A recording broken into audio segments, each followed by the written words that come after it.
energético para Tenerife, Araceli, José Luis Fumero, alcalde de Vilaflor y exalcalde de Vilaflor, y José Juan, de la Intersindical Canaria. Y a la gente del PSOE también, que acaban de llegar. Bienvenidos, gracias. Pues como les decía, en primer lugar va a hablar Juan Jesús González.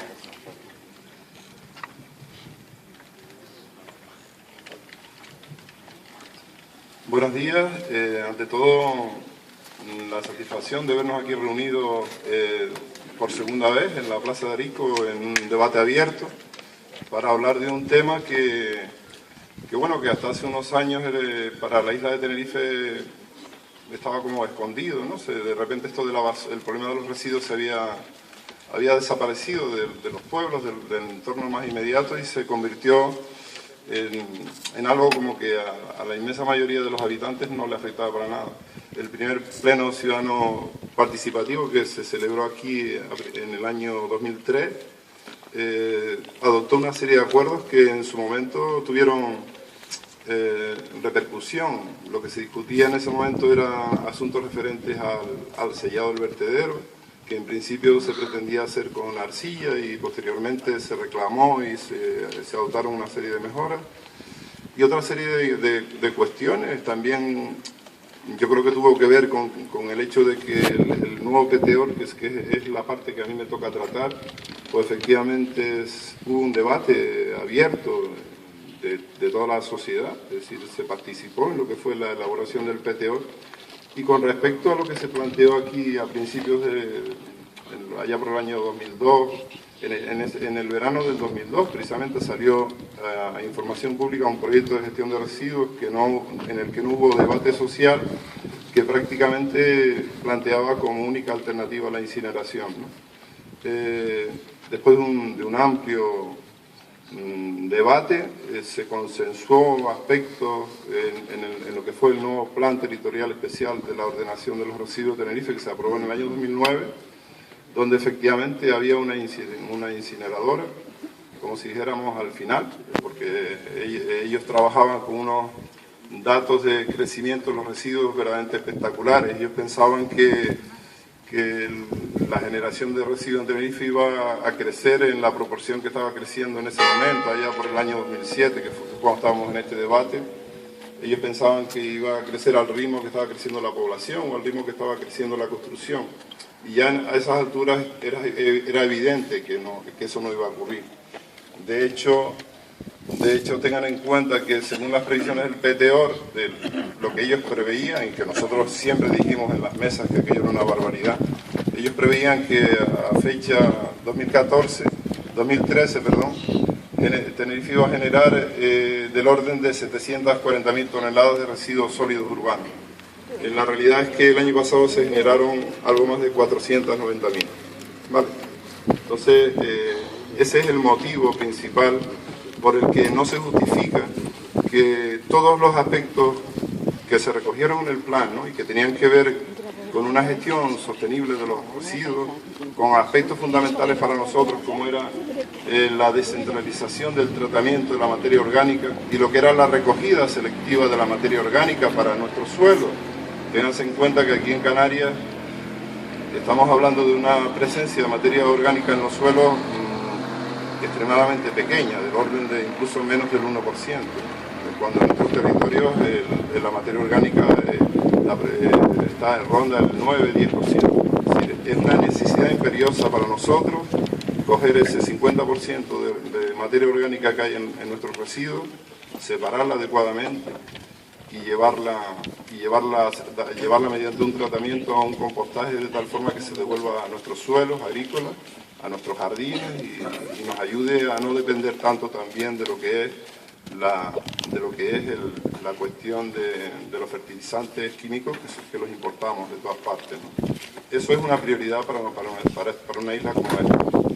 Y de ahí que esa haya sido una de nuestras luchas principales, y en el PTOR efectivamente está recogido la descentralización mediante 3 plantas comarcales para el tratamiento de esta materia orgánica. ¿Qué es lo que ha ocurrido hoy en día? Pues lo que ha ocurrido hoy en día, cuando estamos hablando de un plan que se aprobó en el año 2009, lo que ha ocurrido es que se han gastado 14 millones de euros en una macro planta de compostaje, lo llaman ellos así, pero legalmente está prohibido llamarlo así, que han construido en el vertedero de Arico, con una especie de bañera gigante, con un tornillo que va dándole vuelta a lo que ellos llaman materia orgánica, que en realidad es lo que pasa por un trommel, todo lo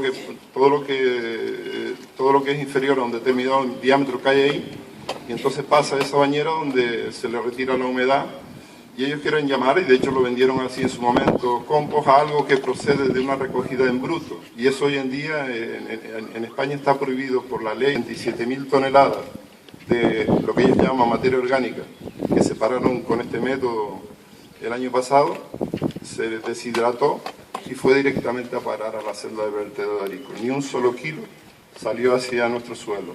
¿Vale?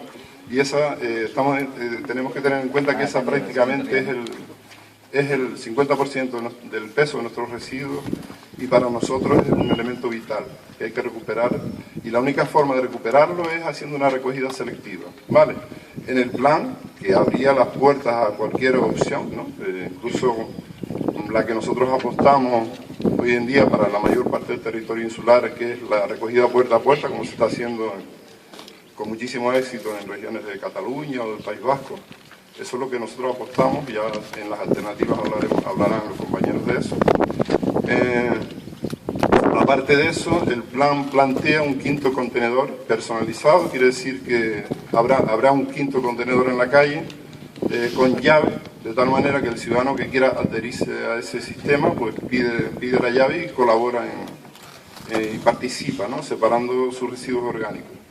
La realidad es que, bueno, cuando esto se aprobó en el año 2009 y durante el debate del 2007, sobre ese método no había mucha información porque no se había aplicado en muchos sitios, pero hoy en día con más información tenemos los datos de que donde se está haciendo esto, el nivel de éxito es de un 5%. Realmente eso no va a suponer un cambio drástico en la tendencia. ¿Qué ocurre? ¿Cuál es el problema principal de esta cuestión?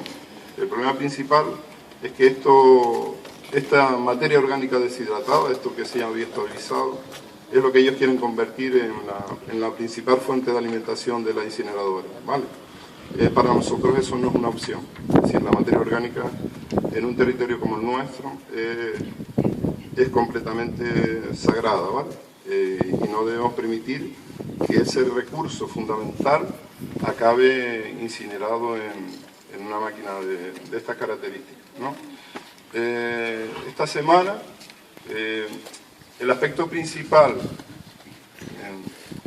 el que está dando lugar a toda esta controversia, el hecho de que nosotros tengamos que estar aquí en una plaza pública, una cosa magnífica, pero el PTOR no planteaba que los ciudadanos discutieran sobre los residuos en la calle, ¿no? El PTOR planteaba que iba a haber un observatorio insular donde iba a haber participación ciudadana. Estamos hablando de un proyecto que se aprobó en el año 2009. Es decir, los ciudadanos, los colectivos, los mismos que participamos y a los que se nos llamó para colaborar y para aportar ideas y para estar presentes en el plan, la legislación que existe hoy en Tenerife para la ordenación de los residuos exige que los ciudadanos, los colectivos sociales, estemos presentes en un organismo que se llama el Observatorio Insular de los Residuos y que estemos presentes ahí. Y no se debió haber dado ningún paso en esta isla en cuanto a adjudicaciones, en cuanto a nada. Estamos hablando, repito, que se aprobó en el año 2009 sin que se creara ese organismo, ¿vale? Por primera vez, y después de que se anunció este pleno participativo y demás, el Consejo del Cabildo anunció en prensa esta semana, hace 3 días, que pretendían sacar ese organismo adelante este año, ¿vale? Este año es demasiado tarde, ¿vale? ¿Por qué es demasiado tarde este año? Porque la gran macro adjudicación que pretenden ellos llevar a cabo, donde van a ordenar, a adjudicar todas las infraestructuras, el contrato más millonario que se ha sacado esta legislatura, lo quieren sacar antes de otoño, ¿vale? Es muy probable, porque es una práctica habitual, que todo esto salga a información pública durante el periodo estival. El consejero también decía una cosa terrible y bastante triste, ¿no? En su artículo, su entrevista publicitaria que sacó en El Día esta semana, una entrevista que tiene toda la pinta de ser pagada, porque vamos, las preguntas se ve que no están contestadas verbalmente, sino que se ve una cosa escrita, ¿no? Decía una cosa terrible, decía que la incineradora no está en la agenda del Cabildo en este momento. Bueno, dentro de la adjudicación, de la macroadjudicación que pretenden sacar adelante ahora este verano y para que esté aprobada en otoño, está la construcción de la celda donde irían a parar las escorias de esa incineradora, porque muy al contrario de lo que piensa o lo que nos quieren hacer creer, los residuos, lo mismo que cualquier otra materia, no desaparecen porque uno lo queme, ¿vale? La mayor parte de lo que quememos se va a ir al aire que respiramos, y la otra parte se va a quedar en forma de escorias que son extremadamente tóxicas. Ya el médico, el doctor Valentín, nos hablará después de eso. Hay que llevarlas a una celda de escorias especial, de residuos peligrosos, y esa celda sale a adjudicación ahora, ¿vale? Y el cuento de que la incineradora no está en la agenda, no solo no es creíble, sino que es vergonzoso que desde una administración pública se pretenda confundir a la ciudadanía, porque ellos ahora mismo no están ofreciendo ninguna otra alternativa a quemar, ¿vale? No hay alternativa, es decir, no se está moviendo políticas encaminadas a la reducción, que es lo único que nos puede librar o de seguir ampliando vertederos o de la incineradora, ¿vale? Porque el vertedero no es una alternativa a la incineración, ¿vale? La forma de parar la incineración es llevando a cabo una política de gestión de residuos que nos permita acercarnos a un 70 o un 80% de recuperación de materiales. Y eso es perfectamente viable porque se está haciendo en muchos lugares, ¿no? La incineradora es un gigantesco pelotazo.